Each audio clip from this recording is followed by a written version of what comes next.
Hello students, my name is Amit Kumar Verma और आपका हमारे यूट्यूब चैनल ए के लर्न सिंपल कोचिंग में आपका स्वागत है।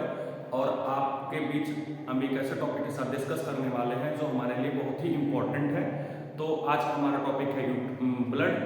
तो हम ब्लड स्टार्ट करने से पहले आप लोगों को बता दें कि अगर आप हमारे चैनल में नए हो तो हमारे चैनल को सब्सक्राइब करिए और लाइक करिए और शेयर करिए, जिससे हमारे और बेल आइकन को दबाना ना भूलें, जिससे हमारे आने वाली वीडियोस आप तक नोटिफिकेशन प्रॉपरली मिल सकें। तो आज हम चलते हैं, स्टार्ट करते हैं अपने टॉपिक को। आज हमारा का टॉपिक है ब्लड। तो सबसे पहले जरूरी ये होता है कि हमें ब्लड में क्या क्या चीज़ों को कवर करना होता है। तो सबसे पहले हमें क्या क्या ब्लड में कवर करना है तो उसको पहले देखते हैं। तो हमें सबसे पहले कवर करना होता है कि ब्लड की डिफिनेशन, ब्लड होता क्या है, ब्लड का डिफिनेशन में ब्लड की परिभाषा क्या होती है। दूसरा हमारा है ब्लड का फंक्शन, ब्लड हमारे बॉडी में काम क्या करता है, उसका कार्य क्या होता है, हमारे बॉडी में, हमारे शरीर में उसका काम क्या होता है। तीसरा टॉपिक हमारा ब्लड कंपोनेंट्स, जो ब्लड होता है वो किन किन चीजों से मिलकर बना होता है उसके बारे में हमें डिस्कस करना होता है। चौथी चीज होती है प्लाज्मा प्रोटीन। तो आज हम देखेंगे प्लाज्मा प्रोटीन, प्लाज्मा में कौन कौन से प्रोटीन पाए जाते हैं, उसके बाद में आरबीसी क्या होती है, डब्ल्यूबीसी क्या होती है और प्लेटलेट क्या होता है। तो इतने टॉपिक को आज के लेक्चर में हम कवर करने वाले हैं। दोस्तों चलिए स्टार्ट करते हैं अपने। तो जो पहला हमारा टॉपिक है, आज का टॉपिक क्या है, टॉपिक हमारा है ब्लड। आज का टॉपिक क्या है, ब्लड। आज हम डिस्कस करने वाले हैं ब्लड। ब्लड होता क्या है, तो ब्लड की जो डिफिनेशन होती है, blood is a fluid connective tissue. Blood क्या है, ब्लड एक फ्लूइड कनेक्टिव टिश्यू है जो क्या करता है, फ्लूइड कनेक्टिव टिश्यू मतलब तरल संयोजी ऊतक। अगर हिंदी में बोले तो क्या होता है, ये तरल संयोजी ऊतक।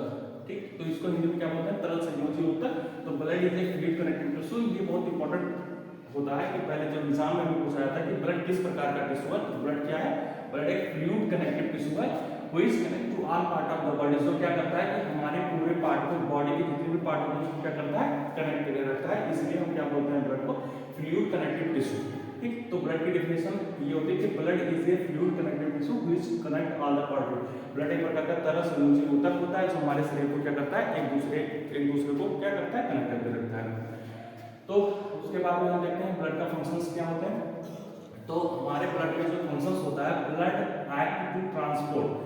ब्लड का मेनली क्या काम होता है, ट्रांसपोर्ट करना होता है। किस चीज को ट्रांसपोर्ट करता है, ऑक्सीजन का ट्रांसपोर्ट करता है, हार्मोन्स जो हमारे बॉडी में होते हैं उनका ट्रांसपोर्ट करता है, और विटामिन को भी क्या करता है, ट्रांसपोर्ट करता है। दूसरा फंक्शन क्या है, पहला फंक्शन हो गया ट्रांसपोर्टेशन, किसका किसका, ऑक्सीजन, हार्मोन्स, विटामिन का क्या करता है, ट्रांसपोर्ट करता है। दूसरा फंक्शन क्या है ब्लड का, blood also help to maintain homeostasis of the body. क्या करता है, होमोस्टेटिस ऑफ द बॉडी, मतलब हमारे बॉडी में जो होमोस्टेसिस प्रोसेस होते हैं उसको क्या करता है, मेंटेन करता है। अब होमोस्टेटिस प्रोसेस क्या होता है, होमोस्टेटिस मतलब होता है कि जो हमारे बॉडी का पीएच को मेंटेन करना, हमारे बॉडी को संतुलन को बनाए रखना। अगर जिस पोजीशन में मैं खड़ा हूं उस पोजीशन में खड़ा रहना, तो इसको मेंटेन कौन करता है, हेमोस्टेटिस। तो उस सारी प्रोसेस को मेंटेन, उस सारी प्रोसेस को क्या बोलते हैं, हेमोस्टेसिस प्रोसेस बोलते हैं। अगर कोई पूछे हेमोस्टेसिस प्रोसेस क्या होता है, तो हेमोस्टेसिस प्रोसेस होता है कि जो ब्लड होते हैं हमारे बॉडी में टेम्परेचर को मेंटेन करना, पीएच को मेंटेन करना और हमारे बॉडी को स्टेबिलिटी प्रोवाइड करना, एक्टिविटी प्रोवाइड करना, उसी प्रोसेस को हम बोलते हैं हेमोस्टेसिस प्रोसेस। तो ब्लड का दूसरा फंक्शन क्या होता है कि हमारे बॉडी के जो हेमोस्टेसिस प्रोसेस होते हैं उसको क्या करता है, हेल्प करता है किसमें, मेंटेन करना है। तीसरा क्या होता है कि blood has special type of WBC. जो ब्लड होते हैं, ब्लड में स्पेशल सेल्स पाए जाते हैं जिसको हम क्या बोलते हैं, डब्ल्यूबीसी। तो डब्ल्यूबीसी क्या करता है, डब्ल्यूबीसी सेल्स होते हैं जो क्या करता है, which protect the body from infections. अगर हमारे बॉडी में कोई इन्फेक्शन आ रहा है तो उसके प्रति क्या करता है, प्रोटेक्ट करता है। तो हमारे मेनली जो ब्लड के फंक्शन सबसे तो तीन होते हैं। पहला क्या होता है, ट्रांसपोर्टेशन का काम। पहला क्या होता है, ट्रांसपोर्टेशन का काम करता है, ट्रांसपोर्ट का काम करता है, जिसको हम क्या बोलते हैं, ट्रांसपोर्टेशन। दूसरा होता है हमारा हेमोस्टेटिस प्रोसेस। दूसरा क्या होता है, हेमोस्टेसिस प्रोसेस। तीसरा क्या होता है, प्रोटेक्ट, मतलब डिफेंस प्रोवाइड करता है, इसके इन्फेक्शन के अगेंस्ट क्या करता है, डिफेंस प्रोवाइड करता है, डिफेंस प्रोवाइड करता है। ठीक, हमारे बॉडी में जो भी इन्फेक्शंस होते हैं, कोई भी फॉरेन पार्टिकल अगर हमारे इंजेक्ट हो रहा है, हमारे बॉडी में कोई इन्फेक्शन हो रहा है तो उसके अगेंस्ट क्या करता है, प्रोटेक्ट करता है। कौन सा सेल्स प्रोटेक्ट करता है, पर्टिकुलरली डब्ल्यूबीसी सेल्स जो होते हैं वो क्या करते हैं, हमारी बॉडी को इन्फेक्शन के अगेंस्ट प्रोटेक्ट करते हैं। उसके बाद में कुछ इंपॉर्टेंट नोट है जो एग्जाम में पूछे जाते हैं, उसको मैं अलग करके लिखा हूँ, यहाँ पे नोट है। तो नोट में सबसे पहले क्या होता है कि जो ब्लड होते हैं, ब्लड का पूछा जाता है कि ऑस्मोटिक प्रेशर कितना होता है, ये एग्जाम में बहुत पूछा जाता है। तो इसीलिए मैंने एक साइड में कर रखा है कि जो ब्लड का ऑस्मोटिक प्रेशर होता है उसका होता है 25 mmHg होता है, मतलब 25 mmHg। अगर कोई पूछ रहा है आपसे कि ब्लड का ऑस्मोटिक प्रेशर कितना होता है तो 25 mmHg। उसके बाद में अडल्ट कंटेंट मतलब एक नॉर्मल जो एडल्ट होता है, एक नॉर्मल एडल्ट जो ह्यूमन होता है उसके शरीर में कितने ब्लड पाए जाते हैं तो नियर अबाउट 5 to 6 लीटर्स। ये हो गया हमारा मेल में, और फीमेल में नियर अबाउट होता है आपका 4 से 5 लीटर, 4 से 5 लीटर। उसके बाद में देखा जाए कि पीएच कितना होता है, तो ब्लड का जो पीएच होता है वो 7.35 से लेकर के 7.40 होता है। तो जो ब्लड का जो पीएच होता है वो 7.35 से लेकर के 7.40 होता है, अल्कलाइन स्लाइटली। तो हम कहाँ पे थे, पीएच जो होता है वो 7.3 से लेकर के 7.40 होता है, स्लाइटली एल्कलाइन होता है। क्योंकि एल्कलाइन होता है जो हमारा पीएच पैमाना होता है, पीएच पैमाना क्या होता है कि मान लो ये पीएच पैमाना है, ठीक, तो यहाँ पे जो होता है वो 0 होता है। तो 0 पे क्या होता है हमारा न्यूट्रल होता है, 0 पे क्या होता है न्यूट्रल होता है। उसके बाद में अगर जितना हम इधर बढ़ेंगे, जैसे 0 पे तो एक 7 हो गया, 7 यहाँ पे जो होता है वो न्यूट्रल होता है। उसके बाद में इधर जितना बढ़ेंगे हम वो होता है एल्कलाइन, और जिधर 7 से कम होगा उधर होगा आपका एसिडिक, मतलब अम्लीय। उसके बाद क्षारीय। तो कितना हमारा ब्लड का पीएच होता है 0.7 मतलब 3 मतलब 7 से ज्यादा है, इसलिए उसको हम बोलते हैं स्लाइटली एल्कलाइन, मतलब हल्का डिक्लाइन होता है। उसके बाद में एक होता है स्पेसिफिक ग्रेविटी, जो ब्लड की जैसे यूरिन की स्पेसिफिक ग्रेविटी होती है वैसे आपका ब्लड का भी स्पेसिफिक ग्रेविटी है। तो स्पेसिफिक ग्रेविटी कितना होता है आपका 1.050 से लेकर के 1.060। तो ये एक इंपॉर्टेंट टॉपिक है और ये एग्जाम में पूछे जाने वाले प्रश्न है। एग्जाम में पूछने वाले पॉइंट में से क्या होता है कि ब्लड किस प्रकार का टिश्यू है। तो ब्लड एक फ्लूइड कनेक्टेड टिश्यू होता है जो क्या करता है कि हमारे जितने भी बॉडी पार्ट्स होते हैं उसको क्या करता है कनेक्ट करके रखता है। दूसरी चीज ब्लड का फंक्शंस अगर पूछ लेगा तो आपको सबसे ट्रांसपोर्ट, ब्लड का काम क्या होता है ट्रांसपोर्ट करना। किस चीज का ट्रांसपोर्ट करना, ऑक्सीजन हो गया, हार्मोन्स हो गए, विटामिन हो गए, जितनी भी चीजें होती हैं उनको क्या करता है ट्रांसपोर्ट का काम करता है कि बॉडी के अलग अलग पार्ट में पहुंचाता है। फिर दूसरा फंक्शन क्या होगा कि हमारे हीमोस्टेटिस प्रोसेस को जो होता है वो मेंटेन करता है। कौन मेंटेन करता है, ये क्वेश्चन बन सकता है कि हीमोस्टेटिस जो प्रोसेस होते हैं उसको मेंटेन कौन करता है। तो हीमोस्टेटिस प्रोसेस को मेंटेन कौन करता है, ब्लड करता है। ब्लड मेंटेन करने में कौन हेल्प कौन करता है, ब्लड करता है। फिर तीसरा हमारा क्या होता है कि ब्लड ये स्पेशल टाइप ऑफ, अब ये पूछता है कि अगर हमारे बॉडी में कोई इन्फेक्शन हो रहा है तो उसके अगेंस्ट कौन प्रोटेक्ट करता है, तो उसके अगेंस्ट कौन सेल प्रोटेक्ट करते हैं, WBC। तो ये तुम्हारा एग्जाम में पूछे जाने वाले प्रश्न है। और सबसे ज्यादा इंपॉर्टेंट आपका ये होता है कि ऑस्मोटिक प्रेशर कितना होता है 25 mmHg होता है।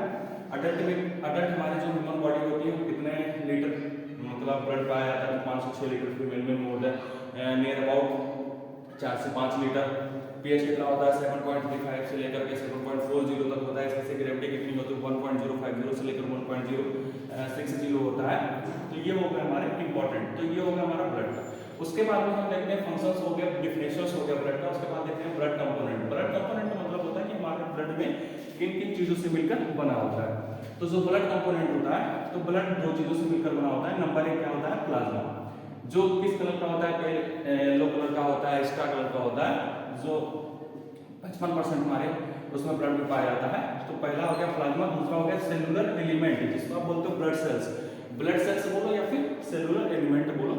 तो ब्लड कंपोनेंट में मेनली 2 पार्ट होते हैं, पहला प्लाज्मा और दूसरा क्या होता है ब्लड सेल्स। तो प्लाज्मा जो होता है हमारे ब्लड में कितना पाया जाता है 55% पाया जाता है, और जो सेलुलर ब्लड सेल्स होते हैं वो 45% पाए जाते हैं।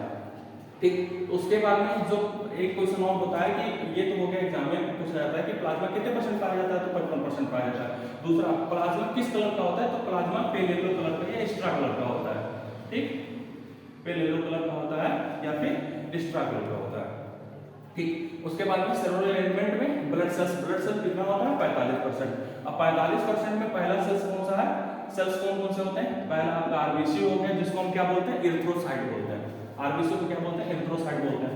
दूसरा आपका क्या होता है डब्ल्यूबीसी को क्या बोलते हैं ल्यूकोसाइट बोलते हैं। तीसरा हो गया आपका प्लेटलेट किसको बोलते हैं थ्रोम्बोसाइट। तो ये 3 सेल्स आपके हो गए। पहला सेल्स हो गया आरबीसी जिसको हम क्या बोलते हैं एरिथ्रोसाइट बोलते हैं। दूसरा हो गया डब्ल्यूबीसी जिसको हम क्या बोलते हैं ल्यूकोसाइट बोलते हैं। तीसरा हो गया प्लेटलेट जिसको हम क्या बोलते हैं थ्रोम्बोसाइट बोलते हैं। तो ये हमारे हो गए ब्लड सेल्स। उसके बाद हम प्लाज्मा कंपोजिशन देखते हैं। प्लाज्मा में मेनली क्या होता है, प्लाज्मा हमारे ब्लड में 55% पाया जाता है और इसका कलर क्या होता है एक्स्ट्रा कलर का होता है, जो पेल येलो कलर जिसको हम बोल सकते हैं। तो पहला होता है वाटर। प्लाज्मा के जो कंपोजिशन होते हैं वो वाटर प्रेजेंट होता है। वाटर कितना परसेंट होता है? 90 से 92%। तो जो हमारे प्लाज्मा में अगर कोई पूछ रहा है कि आपका प्लाज्मा में कितने परसेंट वाटर होता है, तो आप बताओगे 90 से 92% वाटर होता है। उसके बाद में दूसरा क्या होता है? प्रोटीन्स। अब ये सबसे मेन इंपॉर्टेंट ये होता है कि प्लाज्मा में प्रोटीन कितने परसेंट में पाया जाता है, तो आप बताओगे प्रोटीन 7% में पाए जाते हैं। अगर कोई पूछ ले प्रोटीन कौन कौन से पाए जाते हैं, तो आप बताओगे एल्बुमिन, ग्लोबुलिन एंड फिब्रिनोजन। तो प्लाज्मा प्रोटीन में 3 पाए जाते हैं, कौन कौन से? एल्बुमिन, ग्लोबुलिन और फिब्रिनोजन। अगर कोई पूछे कितना परसेंट नियर अबाउट पाया जाता है, तो एल्बुमिन जो होता है नियर अबाउट 58% पाया जाता है। उसके बाद में 38% पाया जाता है नियर अबाउट। उसके बाद में ये 4% के नियर अबाउट आपका फिब्रिनोजन होता है, ये 58% एल्बुमिन नियर अबाउट पाया जाता है। तो एल्बुमिन, ग्लोबुलिन और फिब्रिनोजन। तो जो प्लाज्मा प्रोटीन ये सबसे मेन इंपॉर्टेंट है आपका प्लाज्मा के बारे में। अगर कोई प्लाज्मा में पूछा जाने वाला प्रश्न है तो या तो ये पूछा जाएगा कि प्लाज्मा कितने परसेंट पाया जाता है, या फिर पूछा जाएगा कि प्रोटीन कौन कौन से होते हैं, प्लाज्मा प्रोटीन कौन कौन से होते हैं, तो आप बताओगे एल्बुमिन, ग्लोबुलिन एंड फिब्रिनोजन। अगर पूछ ले रहा है कि एल्बुमिन है प्लाज्मा प्रोटीन का 7% में सबसे ज्यादा कौन पाया जाता है, तो सबसे ज्यादा आपका एल्बुमिन प्रोटीन पाया जाता है। उसके बाद में ग्लोबुलिन प्रोटीन पाया जाता है, उसके बाद में फिब्रिनोजन पाया जाता है। ठीक। उसके बाद में अदर में मतलब होता है कि जो आपका वाटर 90 से 92% हो गया। दूसरा हो गया आपका प्रोटीन 7% हो गया। अदर 1% होता है। 1% में आपके गैसेस होते हैं। गैसेस में जैसे O2 हो गया, CO2 हो गया। न्यूट्रिएंट में आपका जैसे एमिनो एसिड, मतलब कुछ एमिनो एसिड हो गया। उसके बाद में फिर बेस्टेस में आपके जैसे यूरिया हो गया। तो ये आयन भी प्रेजेंट होते हैं जिसमें 1% में। आयन में जैसे सोडियम हो गया, पोटेशियम हो गया, कैल्शियम हो गया, क्लोराइड हो गया, फास्फोरस हो गया। तो ये सारी चीज किसमें पाए जाते हैं? 1% में पाए जाते हैं। और ये किसमें प्रेजेंट होता है? प्लाज्मा में प्रेजेंट होता है। तो प्लाज्मा कंपोजिशन आपको समझ में आ गया कि वाटर होता है, प्रोटीन्स होते हैं, गैसेस होता है जैसे O2, CO2, उसके बाद में न्यूट्रिएंट्स होते हैं, उसके बाद में वेस्ट प्रोडक्ट में जैसे आपका यूरिया हो गया। आयन में जैसे इलेक्ट्रोलाइट्स भी प्रेजेंट होते हैं जैसे सोडियम, पोटेशियम, कैल्शियम। तो ये सारी चीज किसमें प्रेजेंट होते हैं? आपके प्लाज्मा में प्रेजेंट होते हैं। तो उसके बाद में हमें प्लाज्मा प्रोटीन पे ज्यादा फोकस करना है क्योंकि ज्यादातर क्वेश्चन यही से बनते हैं। ठीक। तो आते हैं हम अपने प्लाज्मा प्रोटीन के बारे में। तो सबसे पहला प्रोटीन क्या होता है? हमारा एल्बुमिन। ठीक। एल्बुमिन। तो एल्बुमिन के बारे में ज्यादा कुछ नहीं होता कि एल्बुमिन का सिंथेसिस कहाँ पे होता है, इसका सिंथेसिस कहाँ पे होता है। तो सिंथेसिस कहाँ पे होता है? लीवर में होता है। जो एल्बुमिन होता है उसका सिंथेसाइज कहाँ पे होता है? लीवर में होता है। और ये क्या किसका काम करता है? ये ऑस्मोटिक प्रेशर को क्या करता है? मेंटेन करता है। तो मेन इंपॉर्टेंट टॉपिक ये हो गया कि एल्बुमिन कहाँ पे सिंथेसाइज होता है? लीवर में सिंथेसाइज होता है। और इसका मतलब बनता कहाँ पे? लीवर में। और इसका काम क्या होता है? ये ऑस्मोटिक प्रेशर को मेंटेन करता है। तो एल्बुमिन का काम क्या होता है? ऑस्मोटिक प्रेशर को क्या करता है? मेंटेन करता है। जो यहाँ पे ऑस्मोटिक प्रेशर 25 mmHg है ना, उसको क्या करता है? ये मेंटेन करता है। जो एल्बुमिन हो गया। ग्लोबुलिन एक प्रोटीन होता है, ठीक। इसका सिंथेसाइज कहाँ पे होता है? लीवर एंड लिम्फोइड टिश्यू दोनों में होता है। कहाँ पे? लिम्फोइड जो टिश्यूज होते हैं उसमें भी और लीवर में भी, दोनों में भी क्या होता है? ये सिंथेसाइज होता है। और इसका काम क्या होता है? ये responsible for immune system of the body. जो आपकी बॉडी होती है, आपके शरीर में जो बॉडी होती है, उसके जो इम्यून सिस्टम होता है, जिसको हम क्या बोलते हैं? प्रतिरोधक क्षमता, उसको क्या करता है? उसमें रिस्पॉन्सिबल करता है, उसमें हेल्प करता है, उसको क्या करता है? मेंटेन करता है। तो ग्लोबुलिन जो होते हैं वो 3 पार्ट में होते हैं। जो ग्लोबुलिन प्रोटीन होते हैं उसको 3 टाइप में डिवाइड किया गया है। जैसे आप यहाँ देख पा रहे हैं, globulin protein is divided into 3 type. जो ग्लोबुलिन होते हैं उसको डिवाइड कितने पार्ट में किया गया? 3 पार्ट में किया गया है। कौन कौन से? पहला हो गया अल्फा ग्लोबुलिन, दूसरा हो गया बीटा ग्लोबुलिन, तीसरा हो गया गामा ग्लोबुलिन। तो अगर कोई पूछे कि अल्फा ग्लोबुलिन, बीटा ग्लोबुलिन और गामा ग्लोबुलिन, इसमें से कौन सा इम्यूनोग्लोबुलिन है, तो आप क्या बताओगे? गामा ग्लोबुलिन जो होता है, जो तीसरा गामा ग्लोबुलिन जो होता है उसको क्या बोलते हैं? Also called as immunoglobulins. Immunoglobulins क्या बोलते हैं? इम्यूनोग्लोबुलिन्स। अगर कोई पूछ ले कि जो ग्लोबुलिन्स होता है उसमें किसको हम क्या बोलते हैं? इम्यूनोग्लोबुलिन्स बोलते हैं। तो क्या बताओगे? गामा ग्लोबुलिन्स को क्या बोलते हैं? इम्यूनोग्लोबुलिन्स बोलते हैं। क्योंकि हमारे बॉडी में जो एंटीबॉडीज होती है ना, जो एंटीबॉडी वाई सेल का जो स्ट्रक्चर प्रोवाइड करता है वो कौन करता है? गामा ग्लोबुलिन प्रोवाइड करता है। इसलिए हम क्या करते हैं? इम्यूनोग्लोबुलिन्स भी बोलते हैं। किसको? गामा ग्लोबुलिन्स को क्या बोलते हैं? इम्यूनोग्लोबुलिन्स बोलते हैं। तो ये हो गए हमारे एल्बुमिन और ग्लोबुलिन्स। उसके बाद में क्या करते हैं? फिब्रिनोजन। तीसरा प्रोटीन क्या बताया था मैंने? फिब्रिनोजन, जो सबसे कम पार्ट में प्रेजेंट होता है, जिसका सबसे कम परसेंटेज होता है किसमें? प्लाज्मा प्रोटीन में। तो फिब्रिनोजन का कहाँ पे सिंथेसाइज होता है? ये भी लीवर में ही सिंथेसाइज होता है। होता है उसका काम क्या होता है, help in coagulation of blood, blood को कोगुलेट करने में क्या करता है, मदद करता है। तो फिब्रिनोजन का काम क्या होता है कि जो कोगुलेशन होती है ब्लड की, ठीक, उसमें क्या करता है, हेल्प करता है। तो ये हमारे 3 प्रोटीन्स थे जिसके बारे में जो जो चीजें बताने था वो मैंने बता दिया। और जो एग्जाम में कोई पॉइंट पूछा रहेगा तो ये पूछा जाएगा कि जो ग्लोबुलिन होता है, ग्लोबुलिन में कौन सा ग्लोबुलिन ऐसा होता है जिसको हम इम्यूनोग्लोबुलिन कहते हैं, तो गामा ग्लोबुलिन, ठीक। कितने प्रकार के होते हैं ग्लोबुलिन, 3 प्रकार के होते हैं, अल्फा, बीटा और गामा। ये कहाँ पे सिंथेसाइज होता है, तो लीवर एंड लिम्फोइड टिश्यू दोनों में सिंथेसाइज होता है। एल्बुमिन कहाँ पे सिंथेसाइज होता है, लीवर में होता है। इसका काम क्या होता है, मेंटेन करता है ऑस्मोटिक प्रेशर को। ग्लोबुलिन का काम क्या होता है, ये इम्यून सिस्टम को रिस्पॉन्स करता है। फिब्रिनोजन का काम क्या होता है, फिब्रिनोजन का काम होता है कि कोगुलेशन ब्लड में क्या करता है, मदद करता है। फिर कहाँ पे सिंथेसाइज होता है, लीवर में होता है, ठीक है। ये चीज हमारी, इतना चीज आपको समझ में आ गई होगी कि उसके बाद में क्या करते हैं हम आरबीसी के बारे में, उसके बाद में चलते हैं प्लाज्मा में। वाटर्स हो गए 90 से 92%, प्रोटीन्स हो गए, प्रोटीन के बारे में मैं डिस्कस कर लिया। उसके बाद में हम आते हैं पहले सेल्स के बारे में, आरबीसी, ठीक। तो आरबीसी को क्या बोलते हैं, इरिथ्रोसाइट बोलते हैं। आरबीसी को क्या बोलते हैं, इरिथ्रोसाइट बोलते हैं। आरबीसी को क्या बोलते हैं, इरिथ्रोसाइट बोलते हैं। तो आरबीसी क्या होता है, आरबीसी को इरिथ्रोसाइट बोलते हैं। इसकी साइज कितनी होती है, सबसे जो वही टॉपिक में मेंशन किया हूं जो हमारे एग्जाम में पूछे जाते हैं, जो एग्जाम पॉइंट ऑफ व्यू से क्या इंपॉर्टेंट है, उसी को मैं डिस्कस करता हूं कि साइज, जो एवरेज साइज होती है आरबीसी की, वो कितना होता है, 7.2 माइक्रोमीटर, ठीक, माइक्रोमीटर, ठीक है। तो कितना साइज होती है, एवरेज साइज 7.2 माइक्रोमीटर होती है। इसकी थिकनेस जो होती है, इसकी मोटाई बोलते हैं थिकनेस, नियर अबाउट कितना होता है, 2 माइक्रोमीटर। तो अगर कोई पूछे कि हमारी आरबीसी की साइज कितनी होती है, एवरेज साइज, तो 7.2 माइक्रोमीटर एंड थिकनेस कितनी होती है, 2 माइक्रोमीटर। आरबीसी का शेप कैसा होता है, बाइकॉन्केव एंड ओवल, गोलाकार आकृति की होती है। जिसको हम शेप, कोई पूछेगा कि आरबीसी की शेप कैसे होती है, तो बाइकॉन्केव एंड ओवल होती है।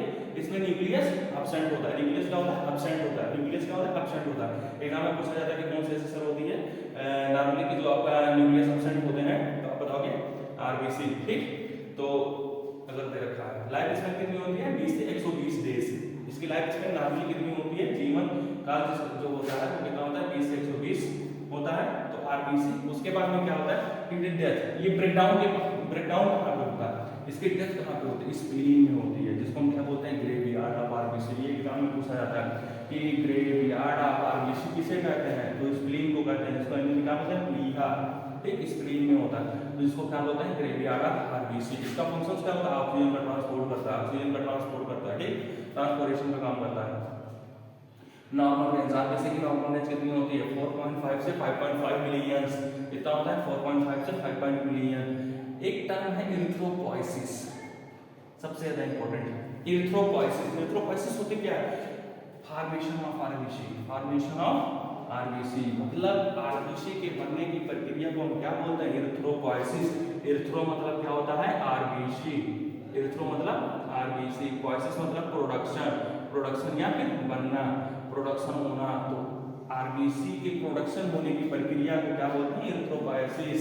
फॉर्मेशन ऑफ आरबीसी या आरबीसी के बनने की प्रक्रिया को क्या बोलते हैं, erythropoiesis. RBC are found in red bone marrow. अगर पूछा जाए कि आरबीसी का फॉर्मेशन कहां पर होता है, तो रेड बोन मैरो में होता है। ये दो इंपॉर्टेंट है। सबसे ज्यादा इंपॉर्टेंट आपका क्या होगा, आपका 3 टॉपिक सबसे कि आरबीसी की नॉर्मल रेंज कितनी होती है, 4.5 से 5.5 मिलियन। आरबीसी के फॉर्मेशन को क्या बोलते हैं, इरिथ्रोपोइसिस बोलते हैं। आरबीसी का फॉर्मेशन कहां पे होता है, रेड बोन मैरो में होता है। और उसके बाद में इसकी ग्रेवयार्ड ऑफ आरबीसी किसे बोलते हैं, स्प्लीन में बोलते हैं। इसकी साइज कितनी होती है, 7.2 माइक्रोन होती है। इसकी थिकनेस कितनी होती है, 2 माइक्रोमीटर होती है। इसका शेप क्या होता है, बाइकॉन्केव होता है। और इसमें न्यूक्लियस क्या होता है, एब्सेंट होता है। क्लिनिकल अगर टर्मिनोलॉजी की बात करें कि आरबीसी के बढ़ने की प्रक्रिया को क्या बोलते हैं, तो हमारा नॉर्मल है 4.5 से 5.5 मिलियन है। अगर हमारा 5.5 मिलियन से ज्यादा हो रहा है तो उस कंडीशन को बोलेंगे इरिथ्रोसाइटोसिस। क्या बोलेंगे, इरिथ्रोसाइटोसिस। और 4.5 मिलियन से अगर कम हो रहा है तो उसको क्या बोलेंगे, इरिथ्रोसाइटोपेनिया। तो आज के लेक्चर में हम इतना डिस्कस करेंगे और उसके बारे में एक बार फिर से बता देते हैं कि जो ब्लड होता है। पहली चीज तो यहाँ पे ब्लड, एक चीज सुन रहा है कि ब्लड का अध्ययन किसमें करते हैं, हेमाटोलॉजी में करते हैं। ब्लड का स्टडी हम किसमें करते हैं, हेमाटोलॉजी में करते हैं। हेमाटोलॉजी मतलब हेमाटोलॉजी, ठीक, लॉजी मतलब होता है अध्ययन करना, हेमाटो मतलब ब्लड, निकलते हैं। ठीक, ये हो गया हमारा ब्लड। तो ब्लड की डिफिनेशन क्या होता है कि ब्लड कनेक्टिव टिश्यू होता है, ये पूरे बॉडी को कनेक्ट करके रखता है, इसका फंक्शन क्या होता है, ट्रांसपोर्टेशन का काम करता है। दूसरा क्या, ये हेमोस्टेसिस प्रोसेस को मेंटेन करता है। तीसरा क्या होता है कि ये जब एक स्पेशल टाइप की सेल्स होती है जिसको मैंने यहाँ पे मेंशन कर रखा है WBC, ये क्या करता है कि हमारे शरीर में, हमारे बॉडी में अगर इन्फेक्शन आ रहा है तो उसके अगेंस्ट क्या करता है, प्रोटेक्ट करता है। उसके बाद में क्या करता है कि नॉर्मल ऑस्मोटिक प्रेशर, ये याद कर लेना, ऑस्मोटिक प्रेशर 25 mm पर एडल्ट कंटेन 5 से 6 लीटर, पीएच 7.3 से 7.4, स्पेसिफिक ग्रेविटी 1.05 से 1.06 से 0। उसके बाद में कंपोनेंट आता है। कंपोनेंट क्या होता है, प्लाज्मा और ब्लड सेल्स। प्लाज्मा कितना परसेंट, 55%, ब्लड सेल्स 45%। अब इस 55% में क्या क्या चीजें प्रेजेंट होती हैं वो चीज यहाँ पे मेंशन कर रखे हैं। वाटर कितना होता है, 90 से 92%, प्रोटीन 7%, अदर सब्सटेंसेस जो होते हैं वो 1% में प्रेजेंट होते हैं। और 7% जो प्रोटीन्स होते हैं उसमें क्या क्या होते हैं, एल्बुमिन, ग्लोबुलिन और फिब्रिनोजन। 1% में गैसेस, न्यूट्रिएंट्स, वेस्टेज प्रोडक्ट जो होते हैं वो प्रेजेंट होते हैं। ठीक, उसके बाद में एल्बुमिन, एल्बुमिन कहाँ पे सिंथेसाइज होता है, लीवर में होता है, जो क्या काम करता है, मेंटेन ऑस्मोटिक प्रेशर को मेंटेन करता है। ग्लोबुलिन होता है synthesize in liver and lymphoid tissues, ये कहाँ पे सिंथेसाइज होता है, लीवर एंड लिम्फोइड टिश्यू में। ये क्या करता है कि हमारे इम्यून सिस्टम में रेस्पॉन्स करता है। ठीक, globulin protein is divided into 3 types. जो ग्लोबुलिन प्रोटीन होता है उसको क्या करते हैं, 3 पार्ट में डिवाइड करते हैं, अल्फा, बीटा और गामा। ठीक, गामा को क्या बोलते हैं, इम्यूनोग्लोबुलिन्स बोलते हैं। ठीक, फिब्रिनोजन, फिब्रिनोजन कहाँ पे सिंथेसाइज होता है, लीवर में होता है, क्या करता है, हेल्प करता है किसमें, कोआगुलेशन में। ठीक, आरबीसी एरिथ्रोसाइट का शेप कितना होता है, 7.2 micrometre, thickness near about 2 micrometre से biconcave and oval, nucleus absent होता है, life span 22 120 days, death spleen में जिसको हम क्या बोलते हैं, ग्रेवियार्ड ऑफ आरबीसी बोलते हैं। फंक्शन ऑक्सीजन और CO2 को क्या करता है, ट्रांसपोर्ट करता है। नॉर्मल रेंज 4.5 से 5.5 मिलियंस। एरिथ्रोपोइसिस मतलब क्या होता है, फॉर्मेशन ऑफ आरबीसी।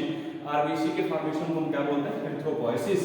उसके बाद में आरबीसी कहाँ पे बनता है, रेड बोन मायरो में बनता है। इसका क्लिनिकल टर्मिनोलॉजी क्या होता है, अगर हमारा नॉर्मल रेंज से ज्यादा हो रहा है तो उसको एरिथ्रोसाइटोसिस बोलेंगे, अगर कम हो रहा है नॉर्मल रेंज से तो एरिथ्रोसाइटोपिनिया। सो आई होप ये लेक्चर आपको बहुत पसंद आया होगा। अगर ये लेक्चर आपको पसंद आया तो हमारे कमेंट सेक्शन में कमेंट करके बताइए और हमारे चैनल को सब्सक्राइब करिए, लाइक करिए और शेयर करिए। Thank you.